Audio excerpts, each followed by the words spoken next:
Bismillahirrahmanirrahim. Assalamualaikum warahmatullahi wabarakatuh. Alhamdulillahi rabbil alamin. Wassalatu wassalamu ala sayyidil anbiya'i wal mursalin wa ala alihi wa sahbihi ajma'in. Subhanaka la ilma lana illa ma 'allamtana innaka antal alimul hakim. ولا حول ولا قوة إلا بالله العلي العظيم.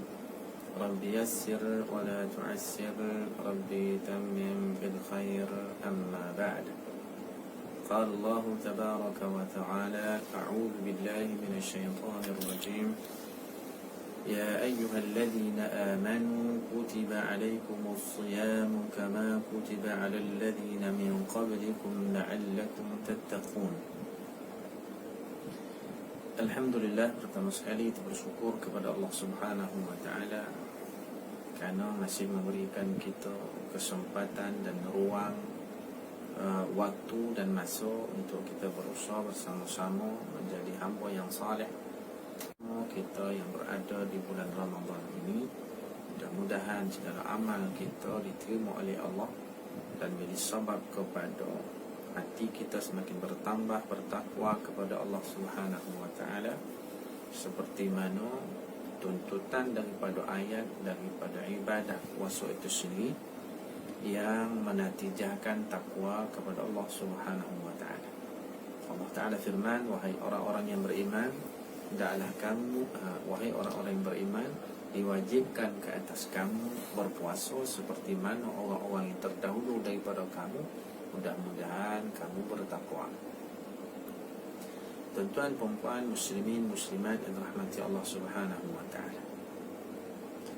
Pertama, kita faham ayat Allah Subhanahu wa Ta'ala menyatakan satu ibadah yang Allah Ta'ala wajibkan bukan sekadar kita, bahkan daripada ulama, daripada umat-umat yang terdahulu, syariat Nabi terdahulu yang dibawa untuk diamalkan oleh umat yang terdahulu.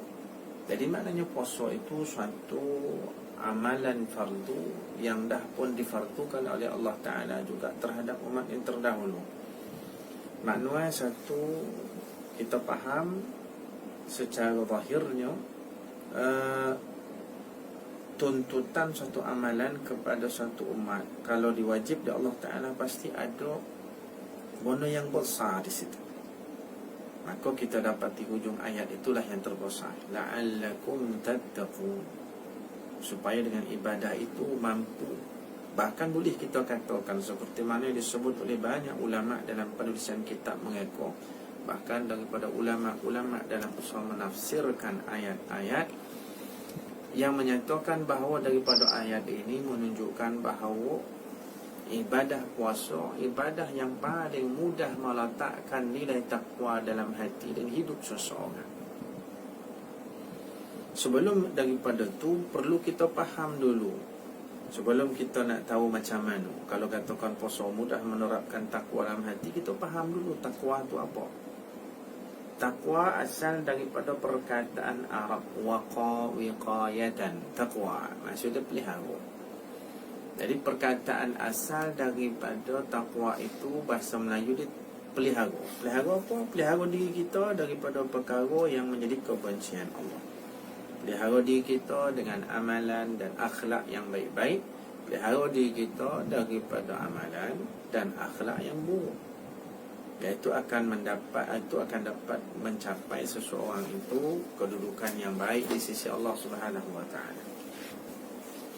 Dan di dalam kitab Ar-Risalah ada disebutkan berbagai ta'arifan dan pahaman, ta'arifan dan makna-makna takwa yang dibawa oleh ramai ulama. Cuma saya suka simpulkan satu benda daripada kitab At-Tarini yang menyebut, salah seorang ulama menyebut yang dikatakan takwa itu adalah mujanabatun, menjauhkan diri, mengelakkan diri daripada perkara yang menjauhkan kita daripada Allah, menjauhkan diri kita daripada sesuatu yang sesuatu itu boleh membawa kepada kita jauh daripada Allah. Sekali lagi saya ulang, at-taqwa, dia kata mujanabah. Maksud dia menjauhkan diri daripada sesuatu yang membawa kepada jauhnya kita daripada Allah. Menjauhkan diri daripada sesuatu yang sesuatu tu kada ke kita, sesuatu tu kalau kita buat membawa pada kita jauh daripada Allah. Itulah takwa yang boleh kita simpulkan daripada semua banyak ta'arif dan makna yang didatangkan oleh ulama dalam kitab yang saya sebut tadi. Maka takwa tu satu benda yang sangat besar. Selain daripada kita menghindarkan daripada benda-benda yang tak elok, dia juga sekaligus membawa kepada kita semakin hampir diri kepada Allah. Ya. Mungkin boleh kita bawakan beberapa kisah di antara yang disebut dalam kitab Ar-Risalah. Seorang ulama yang masyhur namanya Ibnu Sirin. Ibnu Sirin ni seorang peniaga minyak ke apa nama, yang jadi baku tu apa nama. Jadi dia ni meniaga tu. Satu hari datang stok baru, katalah dalam lebih kurang 40-50 tong minyak sapi. Minyak sapi. Jadi dalam tong, salah satu daripada tong tu, pekerja yang kata, Tuan Syekh, dan dia jumpa di salah satu tong tu ada tikus mati dalam mata dia. Ada tikus dah mati, dah baku, sama baku dengan minyak sapi tadi tu. Tikus itu pun sama dalam tu. Maka Ibnu Sirin rahimahullahu ta'ala tanya, mana satu tong tadi tu? Dan dah buang dah tadi tikus itu. Mana satu tong dia pun tak perasan dah. Dah banyak-banyak tong tu. Dia dah buang dah tikus itu. Dia nampak tikus itu dia buang dah. Tapi bila ditanya oleh Ibnu Sirin rahimahullahu ta'ala tokeh tadi ni, dia ni tokeh, dia tanya pekerja dia, mana satu tong yang kau kobar ada tikus tadi ni? Allah, dia tahu. Dah tak ingat dah mana satu banyak tong ni. Tapi dia dah buang dah. Dia kata kau buang semua tong ni. Kau buang semua. Sebab kita tak tahu mana satu. Ni sifat orang bertakwa dalam niaga. Ni memang perlu kita kali contohi. Salah seorang ulama bernama Abu Yazid Al-Bustami rahimahullahu ta'ala. Dia ni niaga pergi sampai ke Hamadan. Lepas tu sampai ke Khurasan. Jadi dia meniaga, dia pergi cari barang dekat Hamadan. Hamadan ni bola-bola Iran lah. Patah balik Khurasan. Khurasan lahirannya tapi jauh ke sana, ke hujung kereta sampai hujung ke bawah. Jauh lah. Kalau jalan musafir dulu tak ada kapal terbang kereta ke tepi ni, berminggu lah.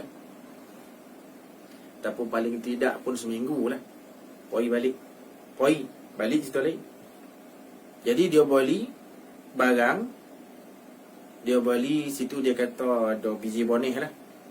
Dia patah balik ke Khurasan daripada Hamadan. Dia patah balik ke Khurasan. Dia dapati dalam bungkus dia tu ada 2 ekor semut. Jalan berminggu ni, 2 ekor semut tu dia bungkus balik. Dia pergi patah balik perjalanan berminggu ni semata-mata hantar 2 ekor semut tu balik. Nampak? Dia pergi hantar 2 ekor semut tu balik. Kau kita picit tawi sama kita picit tawi mampu semut tu. Tak, dia pergi hantar balik.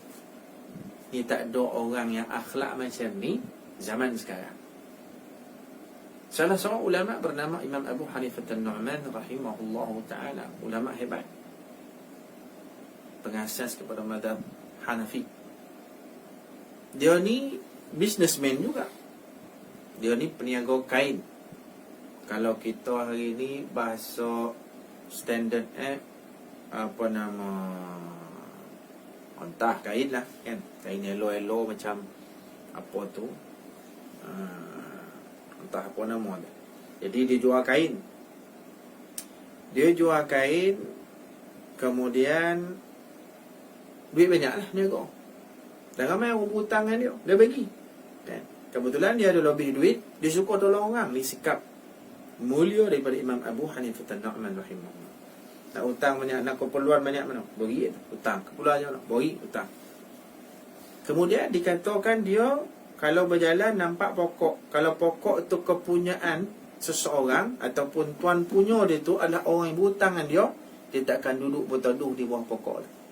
Nampak sikap orang bertakwa. Kenapa tanya dia orang? Kerana yang tuan punya pokok ni dia hutang dengan dia, dan tak boleh berteduh bawah. Pasal apa? Pasal Nabi SAW bersabda, kullu qardin jarra naf'an fahuwa riban. Setiap hutang yang kalau kita ambil manfaat daripada orang hutang itu kira riba. Inilah sikap di antara contoh-contoh orang bertakwa yang mempunyai sikap yang sangat-sangat hebat, sehingga kita tak terfikir macam inilah sikap orang yang dah dalam hatinya sebati dengan ketakwaan. Mudah-mudahan memberi manfaat kepada kita, dan terutama pada bulan Ramadan, menjadi orang yang sangat meningkat ketakwaannya pada Allah Subhanahu wa taala. Wallahu taala alam, wa sallallahu ala sayyidina Maulana Muhammad wa ala alihi wa sahbihi wa baraka wa sallam. Walhamdulillahi rabbil alamin. Wassalamu alaikum warahmatullahi wabarakatuh.